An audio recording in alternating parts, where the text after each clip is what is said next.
भगवद गीता के 16 अध्यायों पर चर्चा करने के बाद आज हम 17वें अध्याय पर पहुँचे हैं। आइए देखते हैं कि भगवान किस प्रकार अर्जुन से अपनी बात कहते हैं, क्योंकि ये अध्याय लौकिक जीवन के लिए बहुत महत्वपूर्ण है। हमारे इस लौकिक जीवन में किस प्रकार का व्यवहार हमें करना चाहिए, भगवान ने बहुत स्पष्ट शब्दों में अर्जुन को समझाने का प्रयत्न किया है।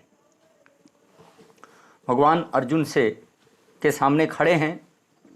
जब अर्जुन को आसुरी वृत्ति, दैवी वृत्ति के संदर्भ में भगवान ने समझा दिया, तब अर्जुन उनसे प्रश्न करता है। बड़ा महत्वपूर्ण प्रश्न करता है, क्योंकि जीवन में इस तरह का ज्ञान न होने के कारण हम बहुत सारी आसुरी वृत्तियां और तामस गुण, राजस गुण आदि विचित्र गुणों के चक्कर में फंस जाते हैं। तब अर्जुन उनसे प्रश्न करता है कि हे भगवान, अभी आपने कहा पिछले अध्याय में कि तस्मात् शास्त्रम प्रमाणम ते, तुम्हारे लिए शास्त्र ही प्रमाण हैं, शास्त्र जैसा मार्गदर्शन करते हैं। हे अर्जुन, तुम्हें उसके अनुसार ही जीवन जीना है, या इस पृथ्वी पर रहने वाले जो भी प्राणी हैं, यदि अपने भीतर दैवी संपदा का विकास करना चाहते हैं तो शास्त्र सम्मत विचारों को ही अपने जीवन में उतारना होगा।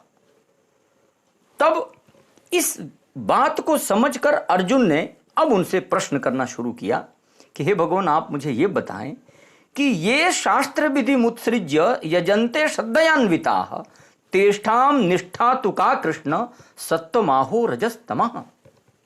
हे भगवान, आप मुझे ये बताइए कि जो शास्त्र विहीन होकर कर्म में प्रवृत्त होते हैं, यद्यपि वे श्रद्धावान होते हैं, यानी कि श्रद्धा से कार्य को करते हैं किंतु शास्त्र नहीं जानते हैं, तो उनकी क्या गति होती है?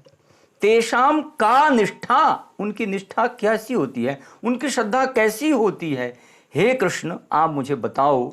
सत्वम आहु रजस्तमः, यानी कि वे सत्व गुण वाले होते हैं या रजोगुणी होते हैं या तमोगुणी होते हैं? सीधा सीधा प्रश्न आ गया कि जो शास्त्र विहीन होकर, यानी कि शास्त्र के बताए हुए नियमों को न जानते हुए केवल श्रद्धा से यदि अपने कार्य को करते हैं, यज्ञ आदि संपन्न करते हैं, तो उनकी श्रद्धा किस प्रकार की होती है, उनका स्थान किस प्रकार का होता है? क्या वे सात्विक होते हैं, क्या वे राजसी होते हैं, या वे तामसी होते हैं? हे भगवान, आप इस विषय पर मेरा मार्गदर्शन करिए। तब भगवान कहते हैं, व्यास ने लिख दिया, श्री भगवान उवाच। अब इसी बात पर भगवान को मौका मिल गया और एक छोटे से प्रश्न के उत्तर में भगवान कृष्ण ने इस पूरे अध्याय को उत्तर में बदल दिया। छोटा सा प्रश्न कि बिना शास्त्र के जो लोग अपने कर्म को करते हैं उनकी क्या स्थिति होती है? तब भगवान उसको उत्तर देते हैं कि हे अर्जुन, त्रिविधा भवति श्रद्धा। यहाँ जो पूर्व में तेषाम निष्ठा का, यह जो प्रश्न है, निष्ठा शब्द का अर्थ श्रद्धा से है, और भगवान अर्जुन को अब उसी का उत्तर दे रहे हैं कि त्रिविधा भवति श्रद्धा देहिनाम सा स्वभावजा, सात्विकी राजसी चैव तामसी चेति ताम शृणु। हे अर्जुन, सुनो, शरीर के स्वभाव के अनुसार ही हमारे भीतर श्रद्धा होती है। जैसा हमारा स्वभाव होगा इस शरीर का, वैसी ही हमारी श्रद्धा होगी। इसी कारण हमारी श्रद्धा भी 3 प्रकार की होती है, सात्विकी श्रद्धा, राजसी श्रद्धा और तामसी श्रद्धा। तो चेतिताम शृणु, सुनो, उन तीनों श्रद्धाओं के संदर्भ में मैं तुम्हें विस्तार से बताता हूं कि वो तीनों श्रद्धाएं क्या होती हैं। तब कहते हैं भगवान कि सत्वानुरूपा सर्वस्य श्रद्धा भवति भारत। श्रद्धामयोऽयं पुरुषो यो यच्छ्रद्धः स एव सः। बड़े स्पष्ट शब्दों में कह दिया भगवान ने कि अरे हे अर्जुन, यह जो सत्वानुरूपा श्रद्धा सर्वस्य भवति, सभी मनुष्यों की, सर्वस्य सभी मनुष्यों की श्रद्धा सत्वानुरूपा अर्थात सत्व के अनुरूप ही होती है। सत्व माने उसकी अपनी बुद्धि, यानी कि हमारे शरीर में जो श्रद्धा है वह हमारी बुद्धि के अनुसार ही होती है। जिसकी जितनी बुद्धि उसकी उतनी श्रद्धा। सत्वानुरूपा सर्वस्य श्रद्धा भवति भारत। हे भारत, हे अर्जुन, समझ लो कि यह जो श्रद्धा है यह तो हमारे सत्व के अनुरूप यानी कि गुण के, बुद्धि के अनुरूप ही होती है। इसलिए श्रद्धामयोऽयं पुरुषः यो यत् श्रद्धः स एव सः। इसलिए मनुष्य अपनी श्रद्धा से ही युक्त होता है। उस श्रद्धा, जिसमें जितनी श्रद्धा है, समझ लेना कि वह व्यक्ति उतना ही बुद्धिमान है। यानी कि यह सारी श्रद्धा उसके बुद्धि पर ही निर्भर करती है। इस बात को अर्जुन समझ लो। अब मनोविज्ञान देखें, भगवान कितनी स्पष्टता से अर्जुन को यह बताने का प्रयत्न करते हैं कि जिसमें जितनी बुद्धि होगी उसमें उतनी श्रद्धा होगी। इसका अर्थ यह हुआ कि व्यक्ति ईश्वर में यदि श्रद्धावान नहीं है, इसका मतलब कि वह बुद्धिमान भी नहीं है। बुद्धि होगी तभी वो श्रद्धावान होगा। अश्रद्धा का मतलब है कि बुद्धिहीनता। क्या मनोविज्ञान भगवान ने प्रस्तुत कर दिया कि अपनी बुद्धि बढ़ाओ तभी तुम्हारी श्रद्धा बढ़ेगी। अब इस बात को प्रमाणित करने के लिए भगवान ने कितने सारे तर्क दिए हैं। वो सारे तर्क यहाँ दर्शनीय हैं, चिंतनीय हैं। अब कहते हैं भगवान कि यजन्ते सात्विका देवान यक्ष रक्षांसि राजसा प्रेतान भूत गणांश्चान्ये यजन्ते तामसा जनाः। हे अर्जुन, सात्विकाः, जो सात्विक होते हैं, सत्व वाले होते हैं, उत्तम गुण वाले होते हैं, देवान यजन्ते, वो देवताओं का यजन करते हैं, देवताओं के प्रति अपनी श्रद्धा प्रस्तुत करते हैं। यज्ञ का अर्थ ही देव पूजा होता है। सात्विक व्यक्ति देव पूजा करता है, देवताओं की पूजा करेगा। राजसाह यक्ष रक्षांसी, जो राजसी गुण का होगा वो यक्षों और राक्षसों की पूजा करेगा। यक्ष रक्षांसी राजसाह, यक्ष कहते हैं जो अर्ध देव गुण के लोग होते हैं। अर्ध देव योनि वाले प्राणियों को यक्ष कहा है। वो मनुष्यों से थोड़े ऊपर और देवताओं से थोड़े नीचे की कोटि के होते हैं। उनकी और राक्षसों की, राक्षस वृत्ति वालों की, जो केवल अपने लिए जीते हैं, वही तो राक्षस होते हैं। तो ऐसे राक्षसों की पूजा करने में प्रवृत्ति राजसी व्यक्ति की होती है। और इनके अलावा जो तामस गुणी हैं वो क्या करते हैं, तो कह दिया प्रेतान भूत गणाश्चान्ये, प्रेतों का और भूतों का, भूत गणों का जो पूजन करता है, यजन करता है। हे अर्जुन, यजन्ते तामसा जनाः, वे लोग तो तामस गुण वाले होते हैं। अब आप निर्णय करते चलो कि आप कौन से गुण वाले हैं। यदि देव पूजा करते हैं तो आप सात्विक हैं, यक्ष राक्षस पूजा करते हैं तो आप राजस हैं, और यदि भूत प्रेतों की पूजा करते हैं तो आप तामस हैं। और यह आश्चर्य नहीं है, लोक में ये तीनों गुणों के लोग सभी को पता है, सब देखते हैं कौन किसकी पूजा कर रहा है। इस प्रकार हे अर्जुन, अपने आप ही इन वृत्ति से समझने का प्रयत्न कर लो कि तुम्हारे अंदर कौन सा गुण है। फिर कहते हैं कि अब देखें, तस्मात् शास्त्रम प्रमाणम ते, उस पिछले अध्याय का यह जो अंतिम श्लोक था वहां से सारी व्याख्या इस अध्याय की शुरू होती है। वो कहते हैं कि अशास्त्र विहितम घोरम तप्यन्ते ये तपोजना दंभाहंकार संयुक्ता काम राग बलान्विता।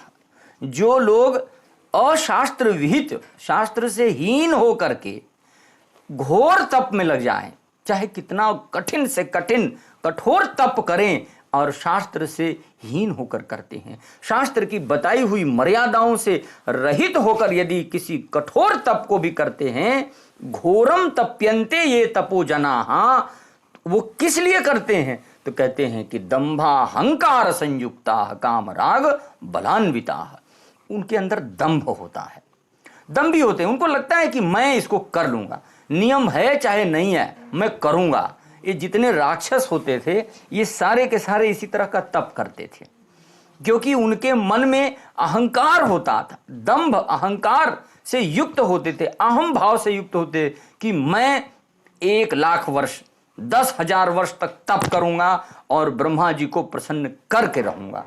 इस अहंकार से तप तो वो कर लेते थे, लेकिन उस तप से उनका दंभ और अहंकार समाप्त नहीं होता था, उसकी और उसमें बढ़ोतरी होती थी। और देवता जब उनके सामने आते थे, ब्रह्मा जी, विष्णु जी, चाहे भगवान शिव, तो उनसे भी वो ऐसा उनसे वरदान मांगते थे जो लोक के कल्याण के लिए नहीं होता था, सर्वथा अकल्याण के ही लिए होता था कि मेरे को ये वर दे दीजिए कि मैं किसी से मारा न जाऊं, मेरे को ये वर दे दीजिए कि मैं पूरी दुनिया पर शासन करूं, ऐसा करूं, मैं वैसा करूं, मैं जो चाहूं सो कर लूं।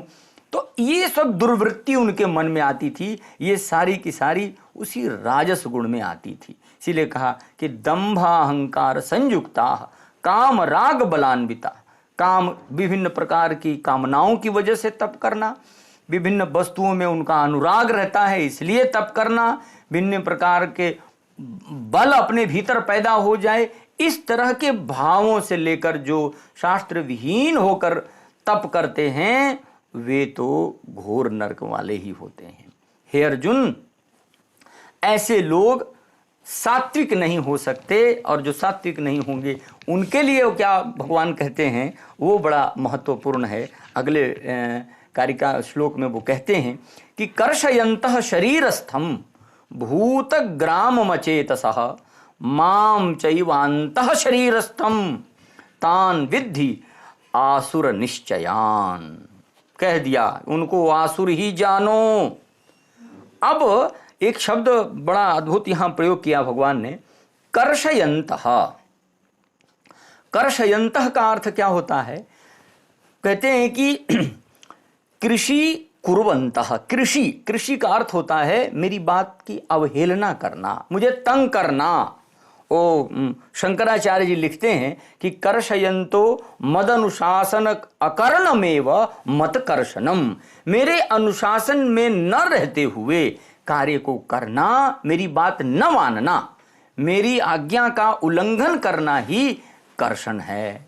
तो कर्षयन्तः शरीरस्थम भूतग्रामम, लोगों के शरीर में रहने वाले मुझको, शरीरस्थम भूतग्रामम, सभी प्राणियों के भीतर रहने वाले मुझको, जो अचेतस हैं, अचेतसः विवेकहीनः, बुद्धिहीन जो प्राणी हैं वे लोग, माम च, मुझको, मेरे को क्या करते हैं, माम चैवान्तः शरीरस्थम, मैं उसके शरीर में भी हूं, फिर भी न जानते हुए, मेरा विरोध करते हुए अर्जुन ऐसे लोगों को आसुर निश्चयान विद्धि, ये तो आसुरी वृत्ति वाले होते हैं, यह तुम अच्छी प्रकार से जान लो। अर्थात मैं ऐसे लोगों के भीतर भी रहता हूं जो मेरे विरोधी हैं, मेरा विरोध करते हैं, मेरी बात, मेरी आज्ञा, मेरा अनुशासन, मेरी द्वारा बनाई गई मर्यादाओं का उल्लंघन करते हैं, उनको तुम आसुरी वृत्ति वाला समझना, अचेतस समझना, बुद्धिहीन समझ लेना, वो कभी अच्छे नहीं हो सकते, क्योंकि मैं एक मर्यादा बनाने वाले व्यक्तित्व में से हूं। अब भगवान ने जब आसुरी वृत्ति को स्पष्ट करने का प्रयत्न किया तो बोला ये आसुरी वृत्ति आती कहां से है। ये बड़ा महत्वपूर्ण विषय इस अध्याय में यहां आया हुआ है कि ये वृत्तियां, सात्विक वृत्ति, तामसी वृत्ति या राजसी वृत्ति कैसे पैदा होती है शरीर में। इसके लिए भी भगवान ने अर्जुन को बहुत स्पष्ट शब्दों में समझाने का प्रयत्न किया है। और सीधे सीधे शब्दों में कहता चलूं कि भगवान ये कहते हैं कि हमारा जो आहार है, जो हमारी भोजन व्यवस्था है, यही हमारे गुणों को विकसित करती है। आहार शुद्धौ सत्व शुद्धि ही, आहार की शुद्धि से ही हमारे बुद्धि की शुद्धि होती है। यदि आहार ठीक नहीं है तो आपकी बुद्धि भी ठीक नहीं हो सकती। बहुत महत्वपूर्ण विषय भगवत गीता के 17वें अध्याय में भगवान ने अर्जुन को यहाँ से बताने का प्रयत्न किया है कि ये जो तीनों गुण मैं बता रहा हूँ, सात्विक गुण, राजसी अथवा तामसी गुण, ये तीनों वृत्तियों के उत्पादन में हमारा आहार कितना महत्वपूर्ण है, हे अर्जुन, उसको भी जान लो। यानी कि व्यक्ति के भोजन से आप समझ सकते हैं कि यह व्यक्ति किस तरह के गुणों वाला है। ये बड़ा महत्वपूर्ण विषय भगवान ने यहाँ समझाने का प्रयत्न किया है। भगवान कहते हैं कि आहारस्त्वपि सर्वस्य त्रिविधो भवति प्रियः। हे अर्जुन, हर व्यक्ति को 3 तरह के आहार प्रिय होते हैं।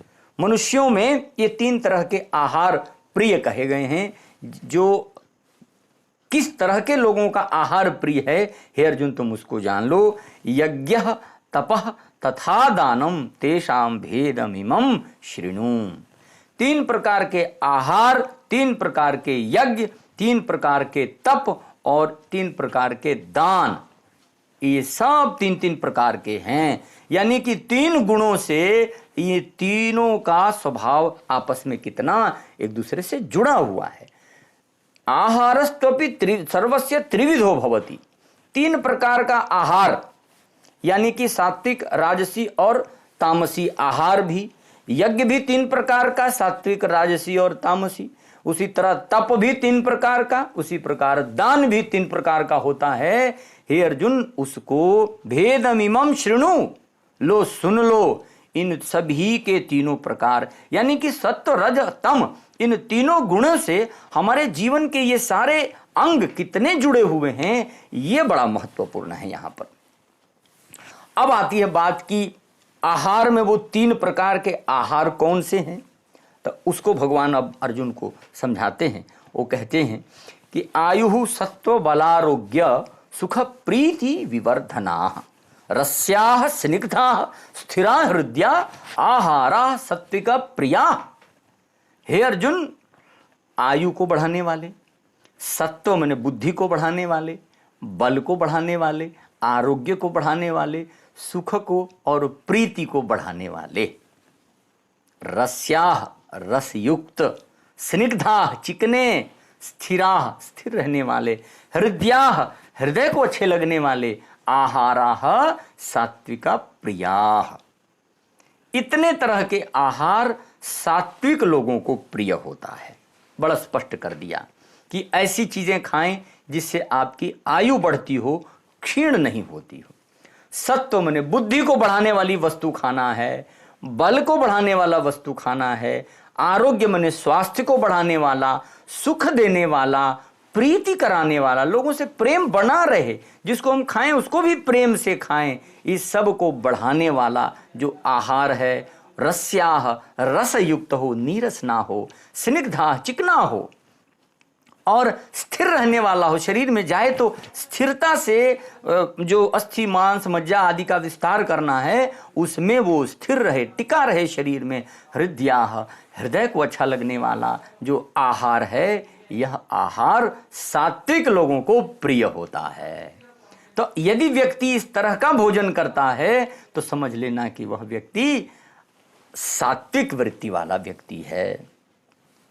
अब इसके बाद अगला क्रम आता है राजसी का। राजसी व्यक्ति को कैसा भोजन चाहिए, वह भी बड़ा महत्वपूर्ण है। तो कहते हैं भगवान कि कट्वम्ल लवणा त्यत्युष्ण तीक्ष्ण रुक्ष विदाहिनः आहाराः राजसस्येष्टा दुख शोकामय प्रदाः। क्या कह दिया? कटु, कटु माने कड़वा, अम्ल, अम्ल माने खट्टा, लवण नमकीन, अति उष्ण बहुत गरम गरम, तीक्ष्ण तीखा, रुक्ष रूखा, विदाहीन और भीतर गर्मी पैदा करने वाला, आग लगा देने वाला, ऐसा भोजन जो शरीर के भीतर आग लगा देता हो। आहाराः राजसस्येष्टाः, ऐसे आहार राजसी वृत्ति वालों को अच्छे लगते हैं। दुख शोकामय प्रदाह, ये भी कह दिया कि ये इनके इस तरह के भोजन से हमें दुख ही मिलता है, शोक ही प्रदान करता है इस तरह का भोजन। यानी कि कड़वा, खट्टा, बहुत नमकीन, बहुत गरम, बहुत तीखा, रूखा और पेट में जला देने वाला, गर्मी पैदा करने वाला भोजन राजसी व्यक्ति को पसंद होता है। ऐसा व्यक्ति राजसी होता है और ये राजस भोजन हमेशा दुख और शोक यानी कि कष्ट ही प्रदान करने वाला होता है। तो व्यक्ति किस तरह का भोजन करता है, इसको देखकर आप अनुमान लगा सकते हैं कि यह व्यक्ति राजसी व्यक्ति है अथवा सात्विक व्यक्ति है। इसी प्रकार आगे फिर वो समझाते हैं कि तामस वृत्ति वाला व्यक्ति क्या होता है, उसके भीतर उसकी पहचान आप कैसे करेंगे, उसके लिए भी भगवान बड़े सुंदर शब्दों में अर्जुन को समझाते हैं। कहते हैं कि यातयामम गतरसम पूति पर्युषितंच यत् उच्छिष्टमपि चामिध्यम भोजनम तामस प्रियम। जो तामसी होता है उसको ऐसा भोजन प्रिय होता है। कैसा? तो कहा यातयामम। यातयामम का अर्थ होता है मंद पक्व। मंद पक्व का अर्थ होता है थोड़ा पका, अध पका, पूरी तरह से पका भी ना हो, जल्दी जल्दी लाओ लाओ लाओ जल्दी लाओ, और कच्चे पक्के जैसे भी हो उसको खा लेने वाला। गतरसम, जिसका रस चला गया हो, रसहीन हो गया हो, ऐसे वस्तु को खाने वाला। पूति, पूति का अर्थ होता है दुर्गंध से युक्त हो। शराब जिसको हम बहुत सीधे सीधे कह दें, जिसमें दुर्गंध होती हो, ऐसे किसी वस्तु को उसको पूति कहेंगे कि वह दुर्गंध युक्त है।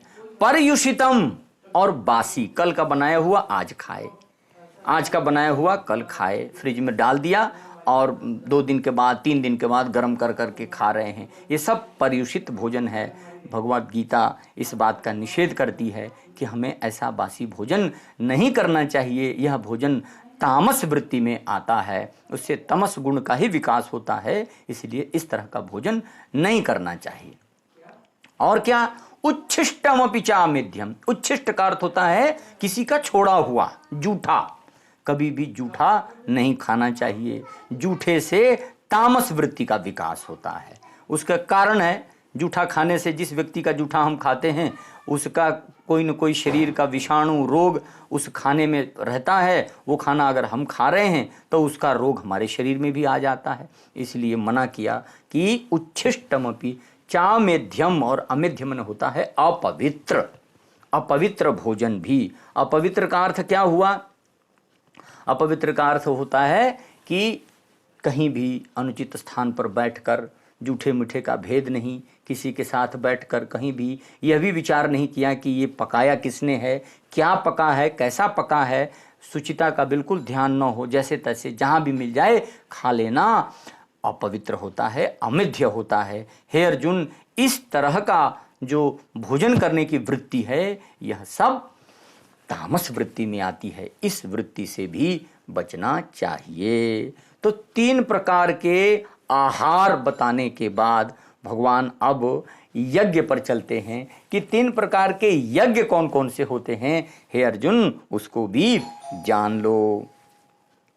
अब कहते हैं कि अफलाकांक्षिभिर यज्ञो विधि दृष्टो युज्यते यष्टव्यमेवेति मनः समाधाय स सात्विकः।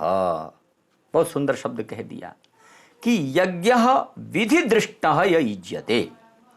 यज्ञ जो विधि पूर्वक किया जाता है, शर्त क्या है कि यज्ञ होगा और विधि पूर्वक होगा। जैसे शास्त्र की मति है, शास्त्र का जो आदेश है उसके अनुसार यज्ञ करना है। और दूसरा शर्त क्या बोला? अफलाकांक्षी भी, बिना फल की आकांक्षा से, बिना किसी फल की इच्छा से यज्ञ, वो भी विधि पूर्वक। यष्टव्यमेव इति मनः समाद, मन को उसमें लगा के कि मुझे तो यज्ञ करना ही है, मेरे पास और कोई विकल्प नहीं है, इस सृष्टि में मैं आया हूं तो मुझे यज्ञ करना ही करना है। यज्ञ का अर्थ तीन प्रकार का यज्ञ पाणिनि ने बता रखे हैं कि देव पूजा, संगतिकरण और दान।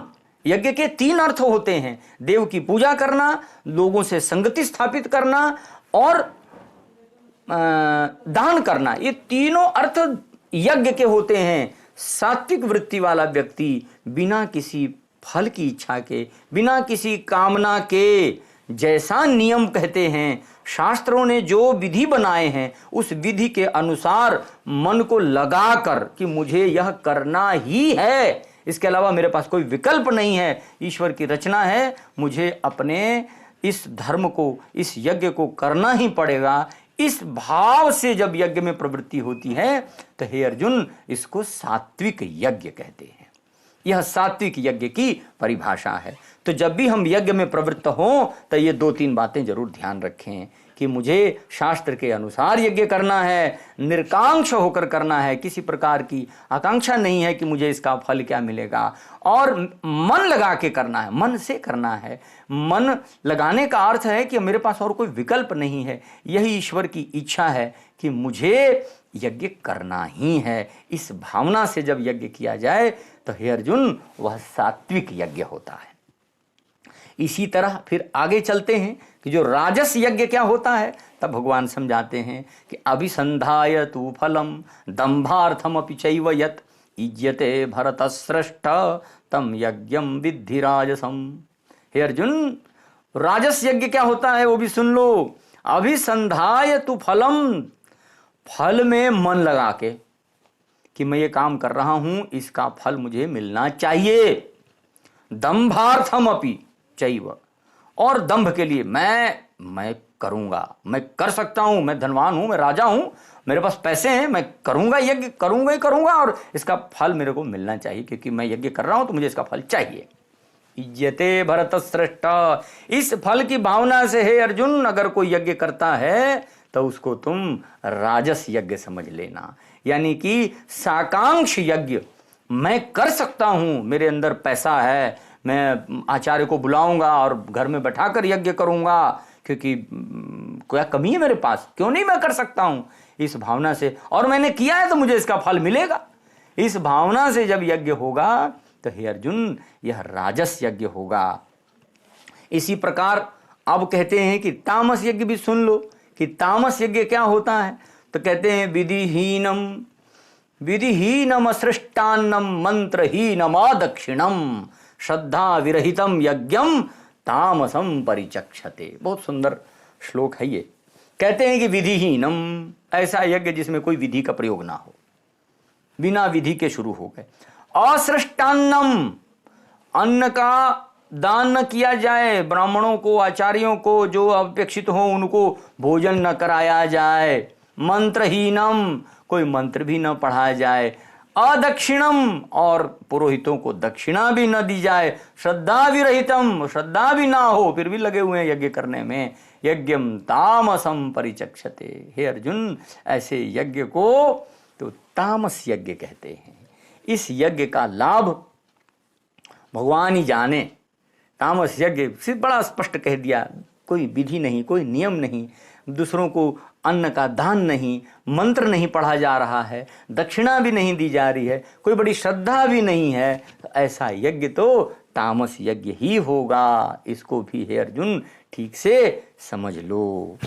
इसके बाद जब यज्ञ संपन्न होता है तब यज्ञ के बाद भगवान उसको तप के संदर्भ में बताते हैं कि 3 प्रकार का तप कौन सा होता है। हे अर्जुन तुम उसे भी सुन लो।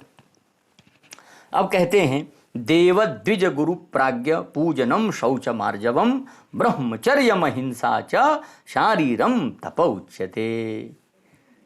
शरीर का जो तप है उसमें वो जो सात्विक तप है उसको भी सुन लो। 3 प्रकार का तप क्या है। शारीर तप, देव द्विज गुरु प्राज्ञ पूजनम, देवताओं की पूजा, द्विजों की पूजा जो श्रेष्ठ हैं उनकी पूजा, गुरु की पूजा, प्राज्ञ अर्थात बुद्धिमानों की पूजा, शौचम पवित्रता, आर्जवम माने सरलता, ब्रह्मचर्य पालन और अहिंसा, इतना कुछ शारीरम तप उच्यते। हे अर्जुन यह शारीरिक तप है।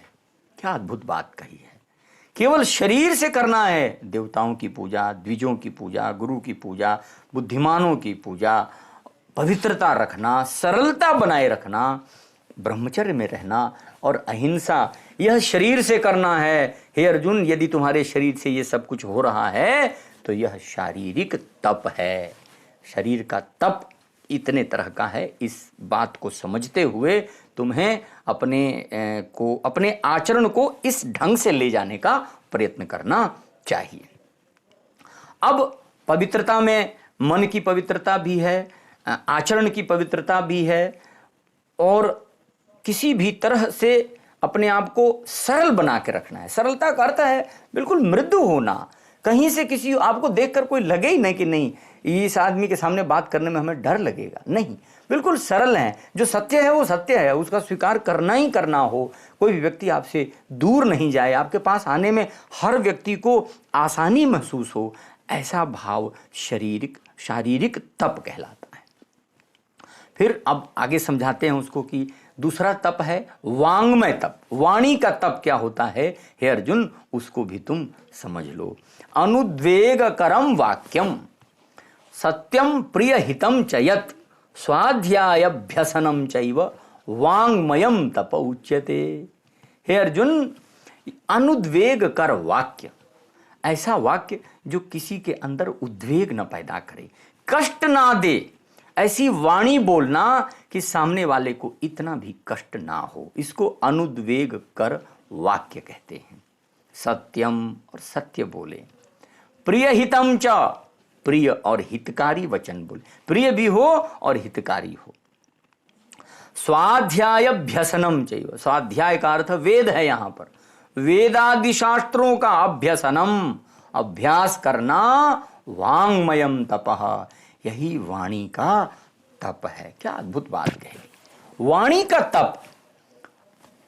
साधारण लोग इस बात को नहीं जानते होंगे कि वाणी का भी तप होता है। अभी शरीर का तप देखा, अब वाणी का तप है। कितना बड़ा संयम रखना है कि हम कभी ऐसी बात नहीं बोलेंगे कि सामने वाले को कष्ट हो।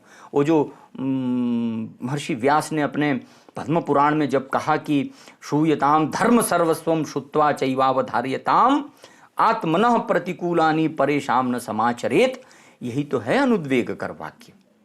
आपको जो चीज अच्छी नहीं लगती है वो आप किसी और के साथ वैसा व्यवहार नहीं करेंगे, ऐसी वाणी नहीं बोलेंगे कि आपकी वाणी सुनकर किसी को रंच मात्र भी कष्ट हो, दुख हो, क्लेश हो। ऐसा वाक्य, इतना नियंत्रण रखना वांग्मय तप है। सत्य बोलना, सत्य, प्रिय और हितकारी, अप्रिय नहीं बोलना है, प्रिय बोलना, हितकारी भी बोलना है। स्वाध्याय अभ्यसनम, स्वाध्याय का अर्थ यहाँ वेद आदि शास्त्रों से है, उन शास्त्रों का अभ्यसनम, निरंतर अभ्यास करते रहना, वांग्मय तप है, वाणी का तप है। इधर की ओर भी हे अर्जुन इस बात को समझ लो। फिर कहते हैं मन, अब एक हो गया शारीरिक तप, दूसरा हो गया वांग्मय तप, अब तीसरा कहते हैं मानस तप भी होता है।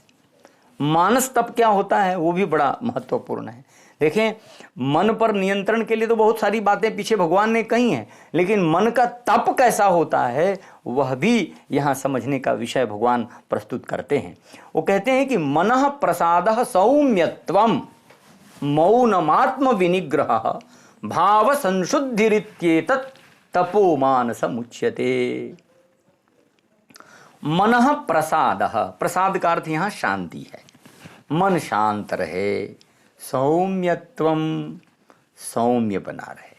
सौम्य का अर्थ बिल्कुल सरल, इजी, जिसको हम कहते हैं।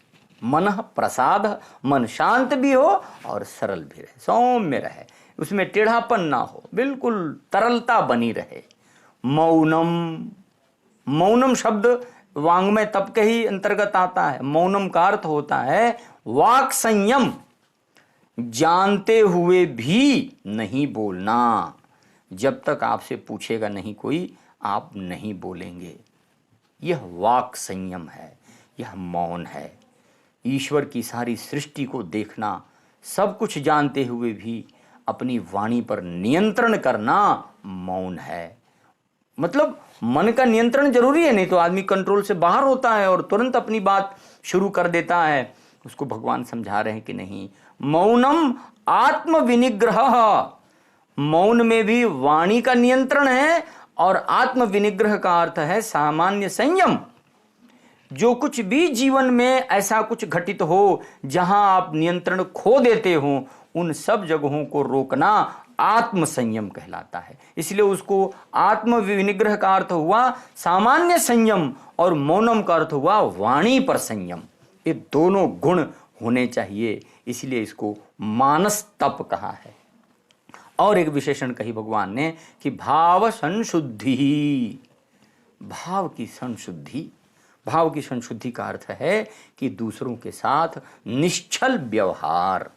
जैसा हम व्यवहार किसी के साथ करें तो भाव पवित्र होने चाहिए, भाव शुद्ध होने चाहिए। यदि भाव में शुद्धि नहीं है तब आपका यह मानस तप ठीक नहीं चलेगा। इसलिए मन को शांत करके, मन को सौम्य बनाकर, मन से ही वाणी पर नियंत्रण करके, अपनी सारी भावनाओं का आत्म विनिग्रह करना, सबका संयम करते हुए भाव को निश्चल रखना, मन को पवित्र रखते हुए व्यवहार करना मानस तप कहा गया है। हे अर्जुन, इस प्रकार यह मानस तप हुआ।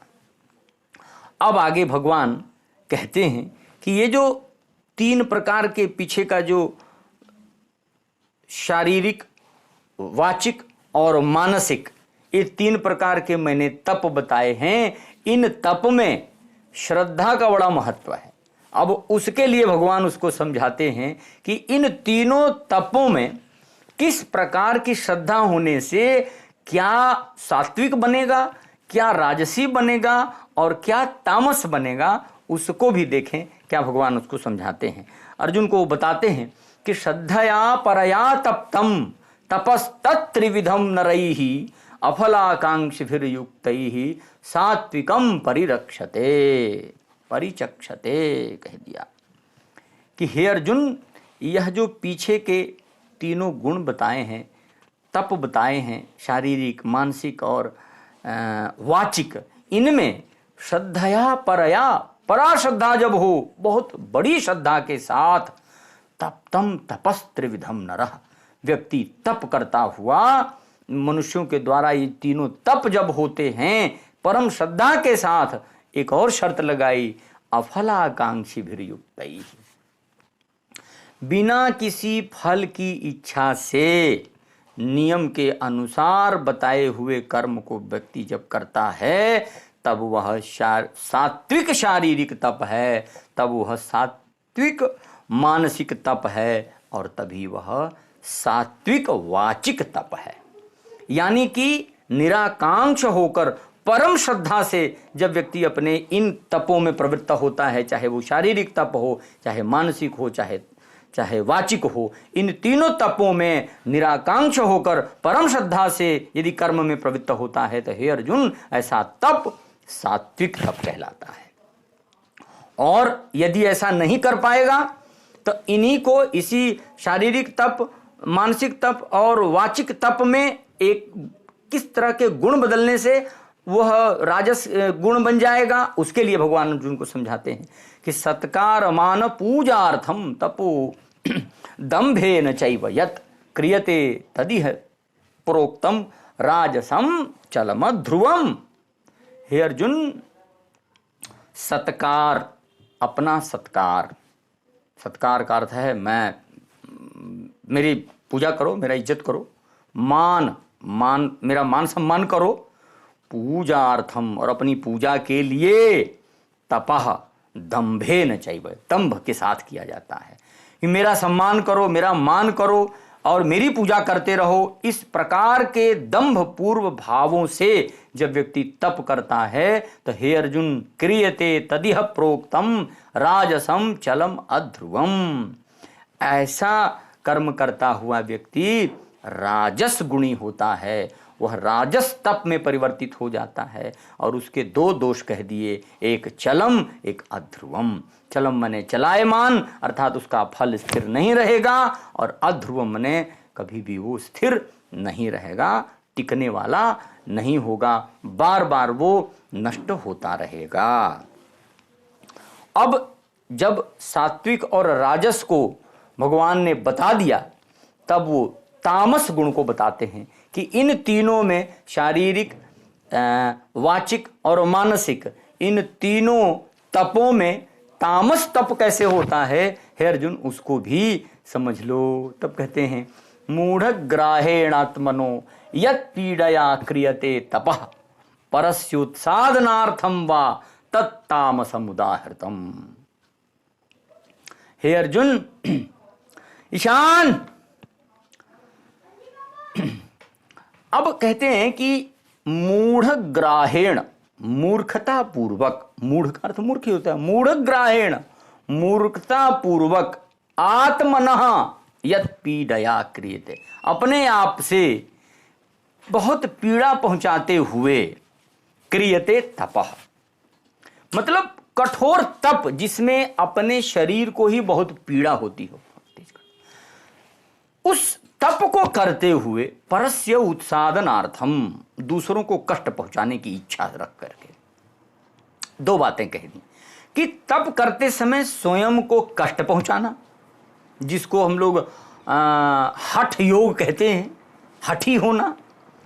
अब लेकिन हठ योग के दो भाव हैं, एक हठ योग कि मेरे को तो अपने शरीर की सिद्धि करनी है और ईश्वर की प्राप्ति करनी है, ब्रह्म की प्राप्ति तक तो ठीक है, वो सात्विक हो जाएगा।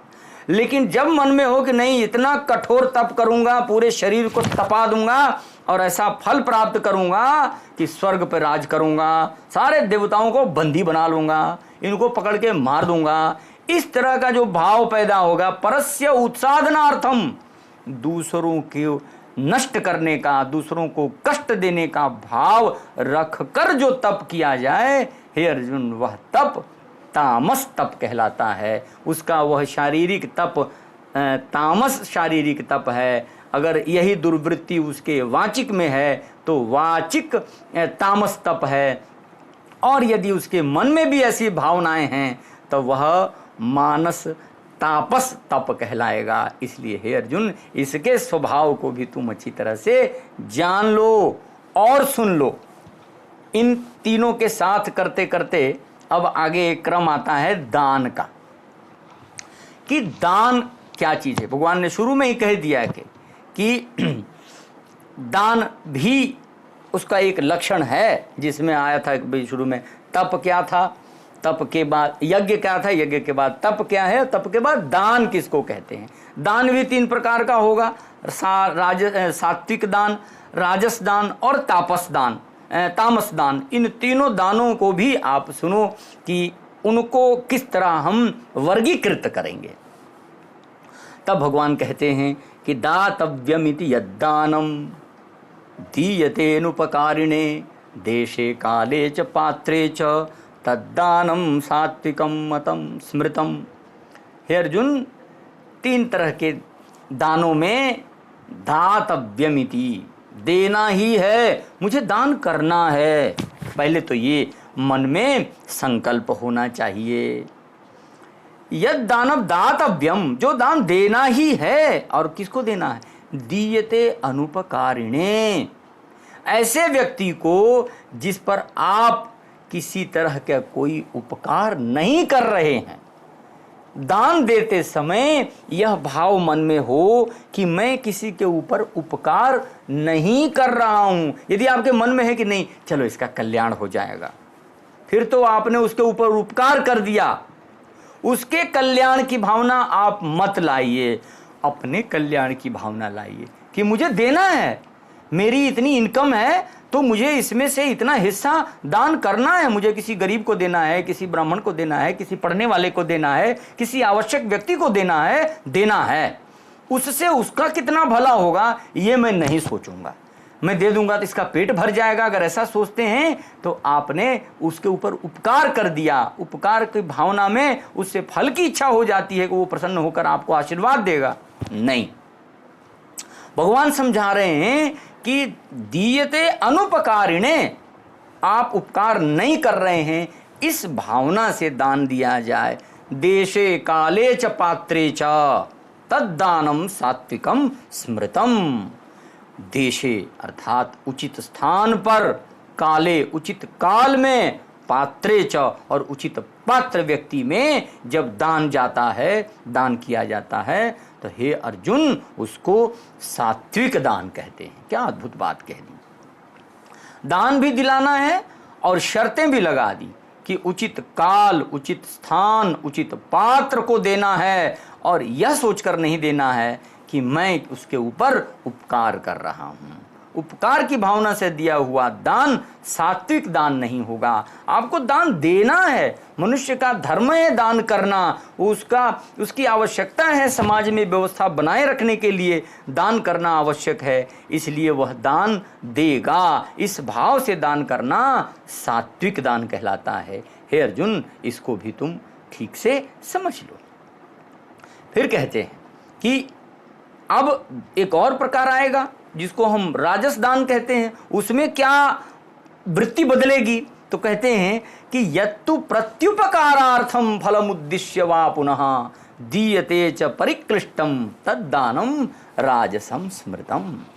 यत्तु, जिसको हे अर्जुन प्रत्युपकारार्थम फलमुद्दिश्य च, क्या बात कह दी कि प्रत्युपकार के लिए, वही बात आ गई कि मैं इसको दान दूंगा तो ये मेरे को आशीर्वाद देगा या कुछ और देगा। यदि मन में प्रत्युपकार की भावना है कि मैं इसका कल्याण कर रहा हूं तो ये मेरा कल्याण करेगा, यदि ऐसा दान आप करते हैं, पीछे से फलम उद्देश्य आपके मन में कोई भावना है कि नहीं इसका फल मेरे को दूरगामी लेना है, यदि ऐसा मन में है, दीयते च परिक्लिष्टम, परिक्लिष्टम कह दिया कि किसी भी तरह की इच्छा से मन में कोई भाव रखकर जब दान कर दिया जाएगा तो हे अर्जुन राजस दान कहलाएगा। अब दान देते समय अब आप खुद विचार कर सकते हैं कि आप किस तरह का दान कर रहे हैं, इसलिए इस पर भी विचार अपेक्षित है। फिर अर्जुन को समझाते हैं कि हे अर्जुन, अब तामस दान भी सुन लो। तो कहते हैं आदेश काले यद दानम अपात्रेभ्यश्च दीयते।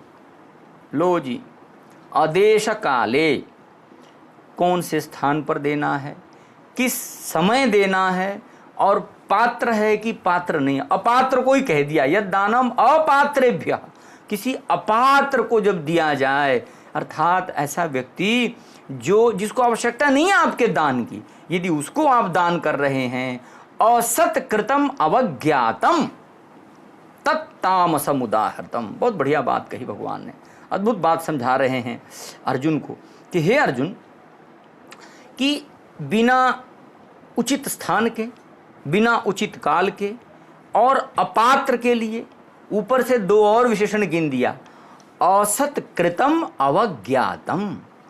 असत्कृत, असत्कृत का अर्थ क्या होता है? तो कहा कि बिना सत्कार के, प्रिय वचन पाद प्रक्षालन पूजादि रहितम असत्कृतम। यानी शंकराचार्य की पंक्ति है ये।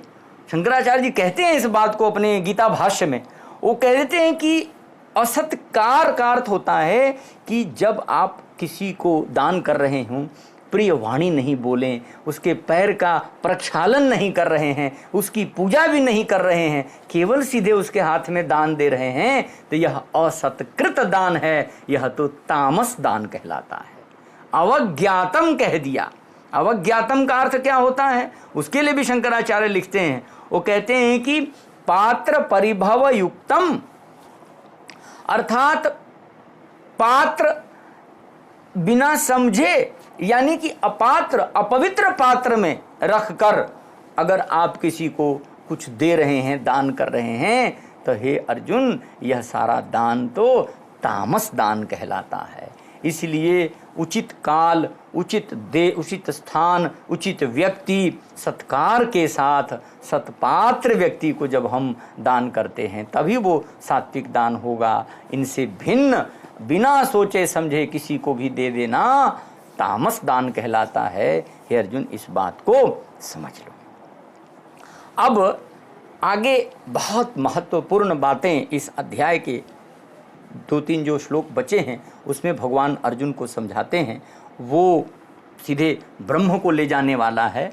वो बड़ा महत्वपूर्ण प्रसंग यहाँ भगवान कहते हैं। आती है बात कि इन सारी विधियों से हमको पाना क्या है, ब्रह्म को प्राप्त करना है। तो उस ब्रह्म का प्रतिपादन कैसे करना है, भगवान आगे के श्लोकों में अर्जुन को समझाते हैं। वो कहते हैं कि ओम तत्सदिति निर्देशो ब्रह्मणस्त्रिविधः स्मृतः ब्राह्मणास्तेन वेदाश्च यज्ञाश्च विहिताः पुरा। हे अर्जुन, उस परब्रह्म के बारे में सुन लो। ओम तत् सत, ओम का अर्थ वह प्रणव, ओंकार ब्रह्म, तत् मने वह और सत मने सत्य है, वह ब्रह्म ही सत्य है। इति निर्देशो ब्रह्मणः, उस ब्रह्म का इन त्रिविधः, इस 30 प्रकार से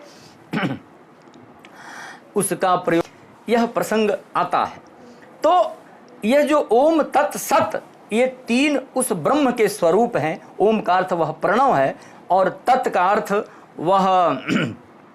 वह है और सत्य का अर्थ सत्य है। वह ब्रह्म ही सत्य है, उसी ब्रह्म का यही 3 स्वरूप, यही 3 नाम है उसका। वही ओंकार है, वही तत् है और वही सत है। इसी बात को बताने के लिए ब्राह्मणाः वेदाः यज्ञाश्च विहिताः, इन्हीं तीनों को समझाने के लिए ब्राह्मण ग्रंथ लिखे गए, वेद बताए गए और यज्ञ आदियों का विधान किया गया। यानी कि ब्राह्मण, वेद और यज्ञ आदि इन्हीं ओम तत् और सत, इन्हीं तीनों को बताने के लिए लिखे गए हैं, व्यक्ति के समक्ष लाए गए हैं। तब आगे फिर समझाते हैं कि हे अर्जुन, तस्मात् ओम इत्युदाहृत्य यज्ञ दान तपः क्रियाः प्रवर्तन्ते विधानोक्ता सततम ब्रह्मवादिनाम। क्या अद्भुत बात कह दी। और लोगों को पता होना चाहिए, समाज में ज्ञात होना चाहिए कि जब भी हम किसी मंत्र का पाठ करते हैं तो ओंकार पहले क्यों बोलते हैं। भगवान यहाँ उसको समझा रहे हैं कि तस्माद ओम इति उदाहृत्य, ओम बोल करके ही यज्ञ दान तप क्रिया प्रवर्तन्ते। कोई यज्ञ किया जाए तो उसमें भी ओंकार का उच्चारण, दान करना हो तब भी ओंकार का उच्चारण, तप में बैठेंगे तब भी ओंकार का उच्चारण, और किसी भी क्रिया में प्रवृत्त होंगे तो ओंकार का उच्चारण करके ही जाएंगे। विधानोक्तः सततम ब्रह्मवादिन, जो ब्रह्मवादी लोग हैं, ब्रह्म का ही चिंतन करने वाले लोग हैं, वे लोग इसी ओंकार की उपासना के साथ अपने अपनी क्रियाओं में प्रवृत्त होते हैं। इस कारण हे अर्जुन, और सुन लो, तदित्यनभिसंधाय फलम यज्ञ तपः क्रिया दान क्रियाश्च विविधाः क्रियन्ते मोक्षकांक्षी भी। कह दिया कि इस कारण जो भी ऐसे ब्रह्मवादी हैं वे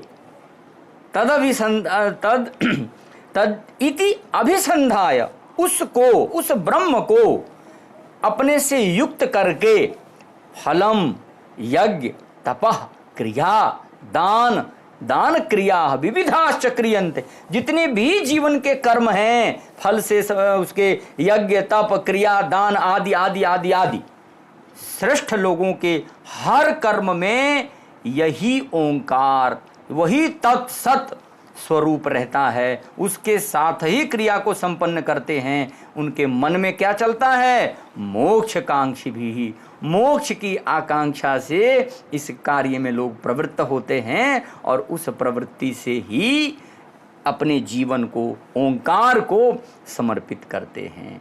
हे अर्जुन, एक बात और समझ लो, सद्भावे साधुभावे च सदित्येतत् प्रयुज्यते प्रशस्ते कर्मणि तथा सच्छब्दः पार्थ युज्यते।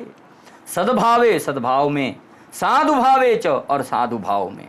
हे अर्जुन, सद्भाव स्वभाव वाला होकर, साधु वाला होकर, सदित्येतत् प्रयुज्यते, यह सत ही तो प्रयोग में आता है। जिस ओम तत् सत की बात मैं कर रहा हूं, यह सत ही उनके स्वभाव में रहता है। वे ही प्रशस्ते कर्मणि, जिस कर्म में भी प्रवृत्त होते हैं, सब जगह सत शब्द पार्थ उज्यते, सब जगह वे लोग सत शब्द का ही प्रयोग करते हैं। वही सत है, वही ब्रह्म है, उसी की ये सारी माया है। ईशावास्यमिदं सर्वम यत्किंच जगत्याम जगत, यह जो भाव है वह सब उस सत का ही है। उस सत शब्द से ही इस पूरी सृष्टि में साधु लोग उसका प्रयोग करते हैं, उसके संदर्भ में चिंतन करते हैं। इसलिए हे अर्जुन, यज्ञे तपसि दाने च स्थिति सदिति चोच्यते, कर्म चैव तदर्थीयम सदित्येवाभिधीयते।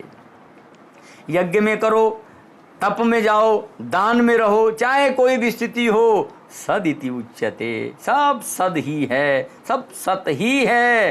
कर्म चैव तदर्थीयम, और जो कुछ भी हमारा कर्म है वो सब उसी सदित्येवाभिधीयते, उस सत के ही लिए है, उसी के की प्राप्ति के लिए हमारी सारी प्रवृत्ति है, और कोई वस्तु है ही नहीं। इसलिए हे अर्जुन, इस बात को अच्छे से समझ लो, ओम का, तत् का और सत का स्वरूप क्या है।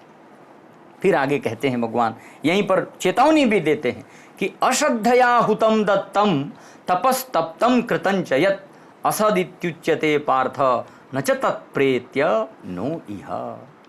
स्पष्ट कर दिया, अश्रद्धया हुतम दत्तम तपस्तप्तम कृतं च यत्, जो भी बिना श्रद्धा के कुछ हवन करता है, कुछ दान करता है, कुछ तप करता है, या जो कुछ भी करता है, असदित्युच्यते, हे अर्जुन, वो सब असत है, सब कुछ भी व्यर्थ चला जाएगा। न च तत्प्रेत्य नो इह, उसका फल न इस लोक में पाता है और न ही प्रेत बनकर पाता है। यानी कि इस लोक से बाहर, जब प्रेत्य शब्द कह दिया, प्रेत्य का अर्थ क्या होता है? यहाँ प्रेत्य का अर्थ है कि यहाँ से जाएगा तो प्रेत ही बनेगा, प्रेत योनि में जाने पर भी उसको अपने किए हुए का फल प्राप्त नहीं होगा, उत्तम फल नहीं मिलेगा, क्योंकि उसने श्रद्धा से न हवन किया, न दान किया, न तप किया। इस प्रकार असत करता हुआ असत लोक में ही जाएगा, उसका फल असत ही पाएगा, चाहे यहाँ रहे चाहे प्रेत योनि में चला जाए। इसलिए हे अर्जुन, इन सारी चीज़ों को भुलाकर सात्विक वृत्ति का विकास करो। सत्वगुण होगा तो तुम्हें उस ओंकार का स्वभाव समझ में आएगा, और जब ओंकार का स्वभाव समझ में आएगा तभी तुम्हारी उसके अनुसार बताए हुए अनुशासन में, शास्त्र में रुचि होगी, श्रद्धा होगी, और तब तुम अपने कार्य में प्रवृत्त होगे। इसी कारण भगवान कृष्ण ने इस अध्याय का नाम ही रख दिया श्रद्धा त्रय विभाग योग। श्रद्धा त्रय, तीन प्रकार की श्रद्धा, जैसा कि अर्जुन ने शुरू में ही पूछा था कि हे भगवान कि का निष्ठेषाम निष्ठा तु का कृष्ण सत्वमाहो रजस्तमः। हे भगवान, व्यक्ति की निष्ठा कैसी होती है, श्रद्धा कैसी होती है? तो इस प्रश्न के उत्तर में भगवान ने अर्जुन को पूरे अध्याय में तीन प्रकार की श्रद्धा कैसे होती है उसका विस्तार से विवरण कर दिया है। इसी के साथ यह 17वां अध्याय यहीं संपन्न होता है। जयतु संस्कृतम, जयतु भारतम।